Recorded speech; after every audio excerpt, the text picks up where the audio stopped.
Hi, Tosh here with Tactical Hyve and Strategic Ops Training. We're going to shift gears a little bit and we're going to do combat scenario-based training. Okay, Myles, we're shifting gears a little bit. We've been doing the personal defense stuff and testing tactics and stuff like that, but we're going to shift gears a little bit. We're going to get into the more military style training because we can do this here at this facility.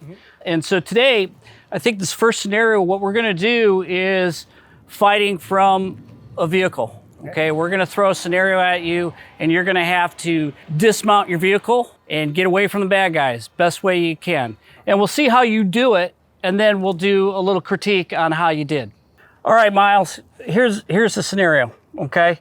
You're in an environment where it can be hostile. In the military, we call it a semi-permissive environment, okay? But you do have hostile potential there. That's why you're kitted up, you have your kit, okay? And your car has come to a stop because it's got some kind of engine problem, but it's not in a good neighborhood. It's not a friendly neighborhood, but you're working overseas and you're trying to drive through this neighborhood because you have to, and your vehicle stops working, okay?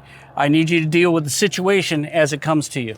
Am I trying to role play here, trying to figure out or I don't know anything about vehicles. I'm just, like getting out and assess the situation. Okay, so that's the first part of anything, right? Okay, car's not working for whatever reason. Okay, whether it be engine problem, overheated, whatever. Who gives a shit? Yeah. Okay, it's not working. It stopped running. Okay, battery died for whatever reason. Yeah. And you find that you're in a bad neighborhood. Okay, not necessarily a combat neighborhood, but a bad neighborhood. Okay, where they don't like Americans. All right. Okay. All right, buddy. Have fun with this.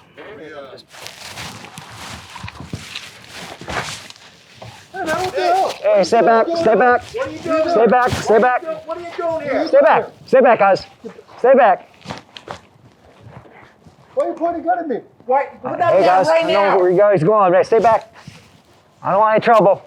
All right, Myles, how'd you feel on that? I didn't know what was going on. I just was looking for a weapon and just kept moving back. Pretty freaky, right? Yep. Yeah, you don't really know what to do because they're a threat, but they're not a threat. Yeah. So I think you did the right thing. You probably could have got out asked the area a lot quicker. Got it. Once you saw them coming, hey man, giving up security versus speed, that's something you got to weigh out. But you did the right thing. You kept moving. Get the hell out of there. Got it. You know what I mean? All right. So now we're going to change it up a little bit. We'll see how this goes, okay? All right. Myles, you ready? Role players, you ready? All right, let's do it. Whoa. Hey, stay back, guys. Stay back. Stay back. All right, Myles, how'd you do on that one? There, I caught myself being trigger happy. Second guy did not have a weapon, and I lit him up. Guilt by association, right? Yeah. Just got kind of nervous there. A very tough situation. What would you have done different? Honestly, I had to engage him right away. I was thinking about going to the car for cover, but then already engaged me, so I had to just light him up. One, I had to take more time to positively identify if the other person was. Right. Yeah. Right. In that scenario too, definitely could have just, I know that we were doing a scenario, but I kind of played in my mind, just keep on going, because the role player did still have the gun out. Should have just kept on going. Hey, remember, you're not in California anymore when you do this, okay? Yep. So the rules have changed. One guy pulls a gun on you, and the other guy's hanging out with him, okay? Yeah. So in those situations, it's a completely different animal, okay? We're not talking about the USA, okay? Also, I think you kind of stood your ground on that one, okay? So I would have kept moving while I was shooting. But understand, once you put one dude down, the ants are gonna come out, right? The beehive's gonna start happening, and you're gonna have to unass the area very quickly. So what we're gonna do now, we're gonna run another scenario, okay? And we're gonna change it up a little bit and deal with it the way you think you need to deal with it, okay? Myles, you ready? Ready. Role players, you ready? Ready. Let's do it.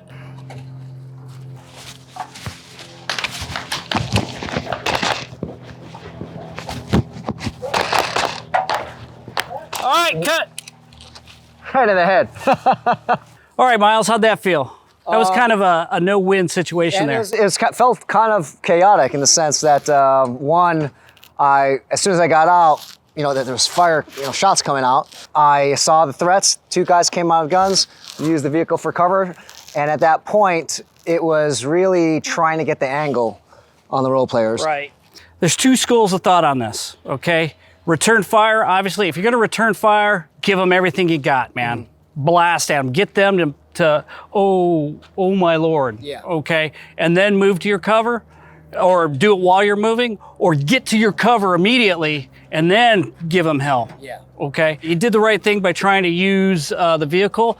My only suggestion to you when using a vehicle, if you shoot over the top of a hood, the rounds have a tendency to skip up. You got shot in the head, right? You got shot in the, well, you might survive that. I don't know exactly when this happened too. I know one of the role players, I engaged and at that point, I was getting a little confused because it was kind of chaotic. I didn't know. I didn't know where also the other threat was. That's it, man. It's chaos, right? Yeah, so. If you can, if you even think about it, try to use your cover from the sides as opposed to over the top, especially with a car, the hood of a car, okay?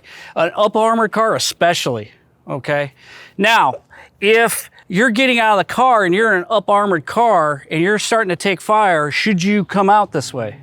I would think not. If I'm in an armored car, I'm going to go the opposite. Right, close that door and go out the other side, right? It's not really a kind of car that we would be using, but something to think about, okay? If you're already getting fire as you're opening the door, close that door, go out the other side. At least you have concealment if it's not an armored car. Yeah, some type of barrier. Something, right? And then try to leech around and give them hell or shoot from underneath and try to give them hell that way. Yeah. You know, violence of action. Overall, I mean, the chaos is what we want you to experience because it's not cut and dry what you should do or what you shouldn't do. There are certain rules that you should follow, like use your car as much as you can and things like that. But it's chaos, man. When it starts going, when the heat's on, it changes everything, doesn't it?